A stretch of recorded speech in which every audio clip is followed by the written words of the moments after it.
You're on deferred adjudication for burglary of a habitation. Do you know what the range of punishment of that offense is? I think up to 15 years. No, 20. When people on probation. So you're on deferred adjudication for burglary of a habitation with the intent to commit assault. Do you understand that? Yes. What do you think the range of punishment is for that offense? If you don't know, it's okay that you don't know. Up to 10? No. Burglary of a habitation, the range of punishment is up to 20 years in prison. So because you're on deferred adjudication in this court, what that means is if a motion to revoke is filed, if The hearing opens with a tense reminder. The defendant is on deferred adjudication for burglary of a habitation with intent to commit assault. The judge presses about the punishment range, and the defendant fumbles for saying 15 years, then 10. The judge corrects him sharply. It's up to 20 years. Right away, the tone is set. The weight of a 20-year sentence hangs in the air. Would you have been this unprepared if your freedom was on the line? I find that everything is true in that motion to revoke, you could potentially be going to prison for 20 years. Yes. Do you understand? Yes, ma'am. So you've been having some positive UAs, you've been having some failures to submit, you've been providing prescriptions for things that are unrelated to your positive UA. So if you're drug tested today, what are the results going to be? Negative. I was already drug tested today, ma'am. Oh, thank you. Bashan, has she I been? didn't drug test her. Oh. Who drug tested you? I called in and I had to submit this morning. All right, we're going to have you do a drug test. Okay, that's fine.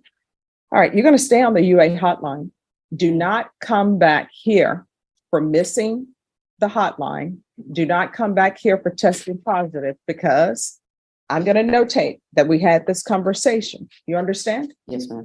From here on out, everything you do, you need to ask yourself 2 questions. First question is, what I'm doing, could it result in me going to prison for 20 years? If the answer is yes, then you shouldn't do it. Yes, ma'am. If the answer is maybe, you shouldn't do it. You understand? Yes, ma'am. And if you continue on this vein, at some point in time, you're going to get caught. And when you get caught, if something's presented to me and it's the proper format, I will sign it. And The judge confronts the defendant about failed drug tests and excuses. She lays it out. Every decision must be measured against one question. Could this send me to prison for 20 years? Her warning is crystal clear. If probation violations continue, a motion to revoke will land him in prison. Viewers, do you think he truly understands the risk here, or is he just nodding along? that will be a motion to revoke. And what will end up happening is, wherever you may be, you could be in the middle of grocery shopping. They will take you into custody. I was at Outback one time. I'm sitting there enjoying my meal, and I heard a familiar sound. You know what that sound was? Yeah. Handcuffs. I'm like, what's going on here at the Outback? I turned to my right. That guy who was sitting at that table, guess what? He had just ordered his drink. Appetizers were on the table. He was getting ready in the middle of picking up his drink. They came over and they put his hand down and that drink hit the table. They arrested him and took him out. Now the manager came up to me and asked me, who's going to pay for this drink and these appetizers? I'm like, you're going to have to call whatever division arrested him. So when I say that they will arrest you wherever you may be, that means wherever you may be. The judge illustrates the reality of sudden arrests with a vivid story. A man enjoying a meal at Outback Steakhouse was handcuffed mid-bite, his drink spilling as police dragged him away. It's dramatic, almost cinematic, but this isn't a movie. It's a cautionary tale. Imagine being arrested in front of strangers during something as normal as dinner. How would you handle that humiliation? Yes, ma'am. You could be at the H-E-B, just finished paying for your groceries. Now, if they're nice, they may say, is there anybody you want to call to come pick up these groceries? Otherwise, your groceries will just be left behind. Right. Maybe HEB will store them for you, maybe not. You understand? Yes, ma'am. So you're going to get a UA today from probation here today. Yes, ma'am. I know you're saying you already called the hotline and they did a UA, but we don't get the results right away. We're going to get this result right away. So is there anything that's going to be in your system? If it is, you need to tell me now. No, ma'am. All right. Probation. Yes, Your Honor. She will do a UA today. If she's positive, file a motion to revoke. Yes, Your Honor. Is there anything else you need from the court? No, ma'am. Probation, is there anything else she needs? No, Your Honor. Is she doing sober meetings or anything of that nature? Are you doing any AA or any meetings at this time? No, ma'am. All right, I'm going to want 90 sober meetings in 90 days. All right. All right, good luck to you. The judge orders another immediate drug test, despite the defendant's insistence he already tested earlier that day. Her point? Probation isn't about convenience, it's about accountability. She issues a firm instruction. If she's positive, file a motion to revoke. The courtroom energy shifts. The defendant's calm responses seem rehearsed, but is there real honesty beneath them? Thank you. You're welcome. All right, how are you doing today? Okay, All right, how old are you? 60. All right, so they're saying that you are not providing any proof that you've attempted to enroll in IOP and that you're continuing to test positive for cocaine. All right, you are on deferred adjudication for assault family second offense. Do you know what the range of punishment is for that offense? Up to 10 years. Yes. So if you don't do your treatment, you're looking at potentially 10 years in the prison. Do you understand? So what are you learning from the VA? I can do the treatment, but it's 3 days a week, 3 hours a day. So it was either that or work. I chose work. But that's kind of fallen by the wayside in the last week or so. And what do you do? I was working at Fresh From Texas. Okay. We package vegetables and fruits for like shipment to HEB and stuff, like their salsas and stuff like that. All right, so here's the thing. You need treatment because you're continuing to test positive for cocaine. And if you were drug tested today, are you going to be positive for cocaine? All right, how often are you using? Once a week, maybe. The spotlight shifts to another case, a veteran repeatedly testing positive for cocaine. He admits he uses once a week, torn between treatment and work. The judge challenges him.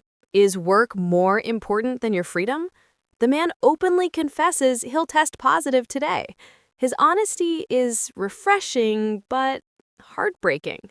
Audience, what do you think? Should his service to the country earn him more leniency, or should the law be applied equally, regardless?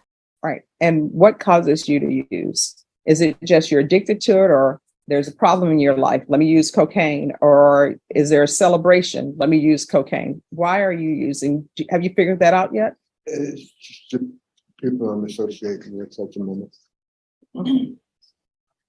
All right, so he's already telling me he's going to be positive for cocaine. Can you see? Let's try 2 places.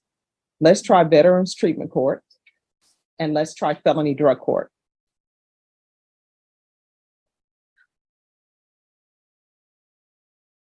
And then while we're waiting for those results, we're going to do the 90 sober meetings for him. If he's not accepted into any of those treatments, then I want him to come back here.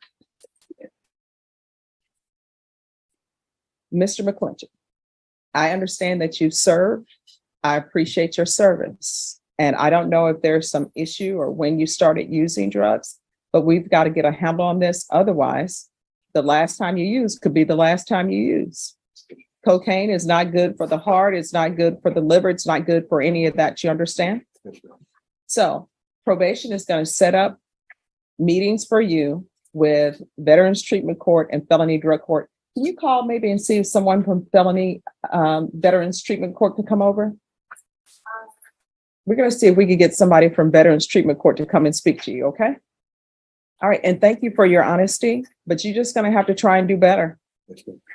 The judge reminds him that cocaine is deadly, not just illegal. With concern in her voice, she steers him toward Veterans Treatment Court and Felony Drug Court. It's a moment of tough love, accountability mixed with compassion. This balance between punishment and support shows the complexity of justice. Do you believe rehab is enough, or should harsher consequences come first? All right, just have a seat, okay? Ms. Callahan, I understand that when people are on probation, and people don't understand this, right? When you're on probation, you are not allowed to do the things that people who are not on probation do. One of those things is you cannot drink alcohol.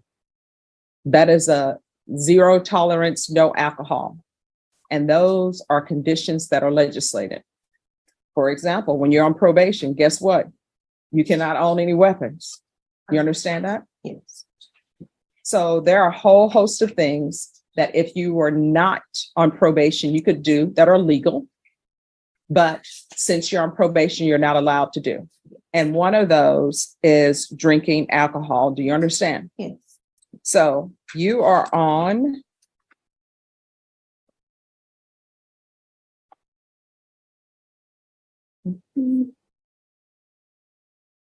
you're on deferred adjudication for burglary of a habitation.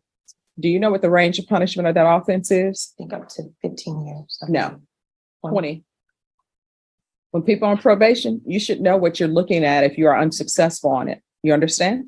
Yes, ma'am. So your case, the range of punishment is up to 20 years. So what that means is if you're drinking alcohol and you should not be drinking alcohol, which you're not allowed to on probation, I could potentially send you to prison for 20 years. And the question is whether or not that alcohol is potentially worth 20 years to you. So what alcohol did you drink? I had a glass of wine. All right. And who is the wine by? I don't know. I just had it with a friend.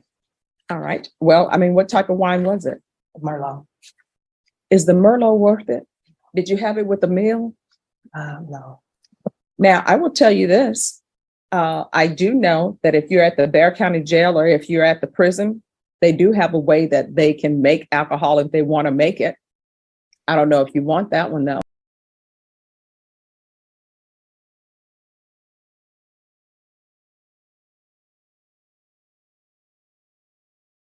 Next, a woman on probation faces scrutiny for drinking alcohol. She admits to just a glass of wine, but the judge makes it clear. On probation, alcohol isn't just wine. It's a violation that could mean 20 years in prison. She even describes jail-made alcohol from moldy oranges, painting a disturbing picture. Here's the question. Is one drink worth risking 2 decades behind bars? It involves oranges Absolutely. and not. waiting till the mold appears on there. No, ma'am. So you're not allowed to drink alcohol while you're on probation. Do you understand? Yes, ma'am. Now, the next issue is because of that, you were placed on GPS. No. I was placed on GPS due to the absconding before. Yes. Back in 2021. And so there's a request for For- removal of GPS. State, do you have any objections to the removal of the GPS?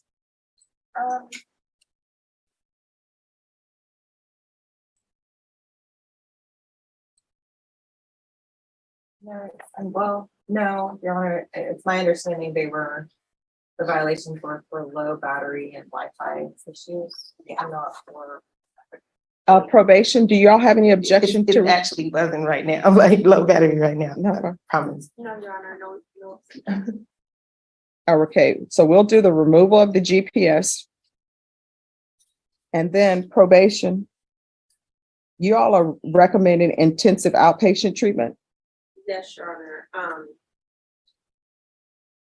That's what the TAP recommendation was for intensive outpatient treatment. Mhm. From my understanding, Ms. Callahan didn't want to do intensive outpatient treatment, but she didn't have any objection to supportive outpatient treatment. And the officer of record doesn't have any objection for support, starting off with supportive outpatient. All right, so are you all recommending starting with supportive outpatient Yes, Your treatment? Honor. All right, so we'll remove GPS, supportive outpatient treatment. And we're gonna do the 90 meetings in 90 days. Probation, is there anything else? Can you explain the 90 meetings in 90 days to me, please? Oh, you have to do a meeting every day for 90 days. With And my probation officer No, or with someone else? it's supportive outpatient treatment. It's sober meetings. Instead of them saying NAAA meetings, they call them sober meetings. Okay. So that's what you need to do. Okay. And hopefully it will become a habit and you will just enjoy being around people and talking about issues. So I'd have to present myself every day, or is it Zoom? 9 every day. Got it. And they have sober meetings throughout the city that are free. You can pick whichever one you want to go to. Got it. Okay. They have some that are in the morning, some are in the night, some are midday. They have them throughout the day. Okay. All right. Probation, anything else? No, Your Honor. All right. Is there anything else you need from the court? No, ma'am. All right. So remember what I said. If you're thinking about drinking alcohol, the first thing that should pop into your mind is, do I want to potentially go to prison for 20 years behind alcohol and start making my alcohol at the jail or at the prison with mold? Those are your options. Thank you, ma'am. All right. Just have a seat in probation. The discussion turns to GPS monitoring, outpatient treatment, and the requirement of 90 meetings in 90 days. The defendant seems confused that compliant, asking for clarification. This moment highlights how probation isn't just punishment, it's structure. Yet, without true commitment, structure can feel like a cage. Do you think these daily sober meetings can really change behavior, or will they just become another box to check off? We'll go over conditions with you. All right. How long have you been at this Oxford Sober Living? It'll be 11 months and August the 4th. So September the 4th, it will be my year. I've been there 10 months. All right. And when is your mother going to the assisted living? August the 1st.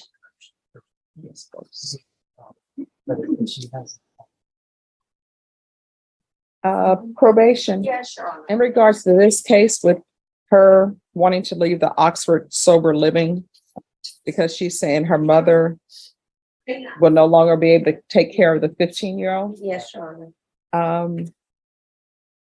What type of assistance can still be given to her? Yes. Because I don't want her to have a backslide because she's not at Oxford House. And at least Oxford House, it's sober living.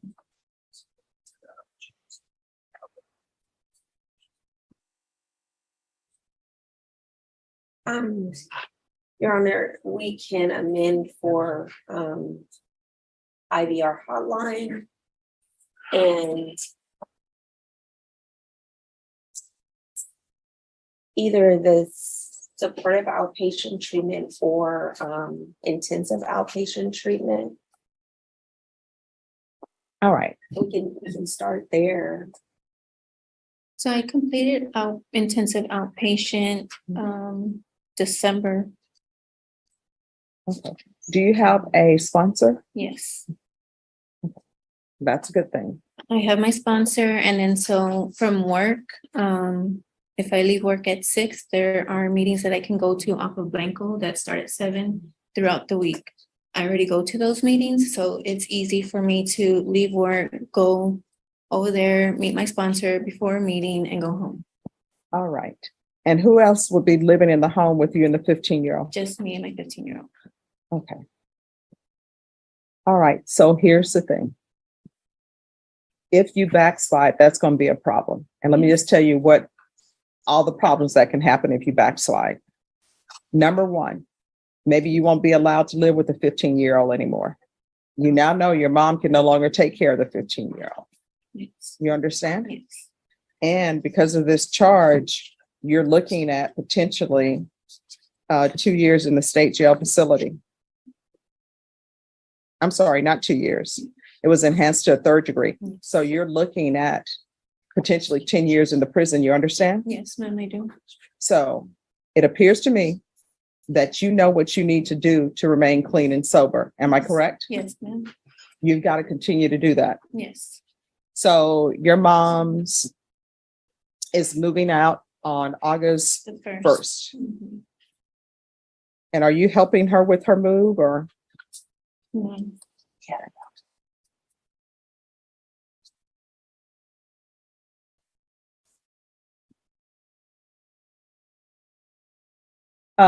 Probation?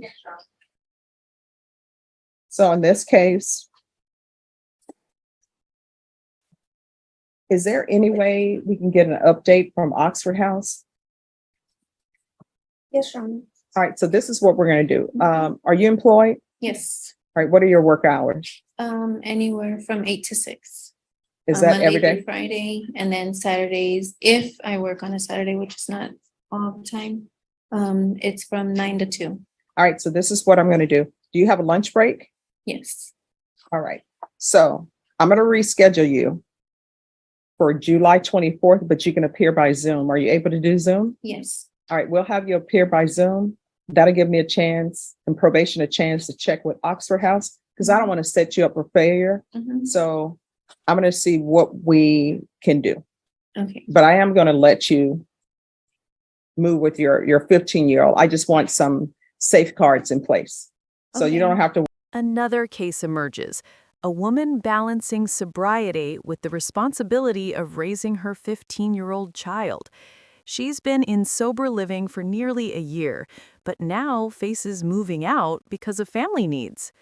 The judge carefully weighs compassion against caution, offering flexibility, but warning of the dangers of relapse. This raises a tough question. Should family responsibilities ever outweigh the strict rules of probation? Worry that your 15-year-old is not going to have anybody, but I just want to see what safeguards we can put in place. Mhm. So we'll allow you to Zoom in on the 24th. Okay. And then, I can give you the number to my Oxford. I don't have it on me, but like to the direct house that I'm staying in. Yes. And then there's a number of women, and Mr. Acevedo has emails from where I was sending my UA, submitting my UAs from other members of the house also. So Okay. he has their emails and phone numbers and. All right. If you can make sure probation gets that. And again, don't worry about your 15-year-old not having any place to stay or not having you.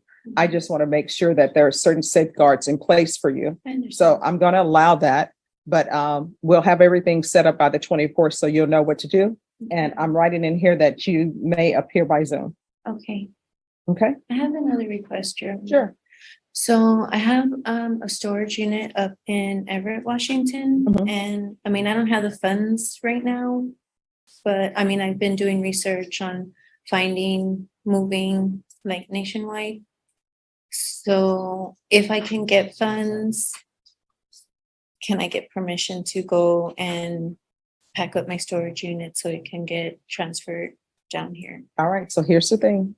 I always tell people we don't cross bridges till they're built. Okay, So once you get that information, then the court will strongly consider it. Okay. okay, And whether or not I allow you to do that depends on how well you're doing. Okay. okay. It's just because I don't know. Well, okay, we'll just. Yeah. come Just back. I'll figure just out. do my research on Yes. it. Do your research, figure out what the plan is. Okay, Don't have them on storage wars selling your stuff. no, I know. Have you seen storage wars? Yes, ma'am, I have. I don't know why people would put diamonds in a storage unit, but okay. All right. So we'll bring you back on the 24th, but it'll be by Zoom. Okay, And probation will provide you with the Zoom link. yes, ma'am. All right. Thank you. Thank you. As the hearing closes, the judge emphasizes safeguards and follow-up, scheduling a Zoom appearance to monitor progress.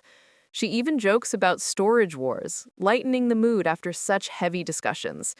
But beneath the humor lies a serious truth. Probation is a fragile second chance, one misstep away from prison time.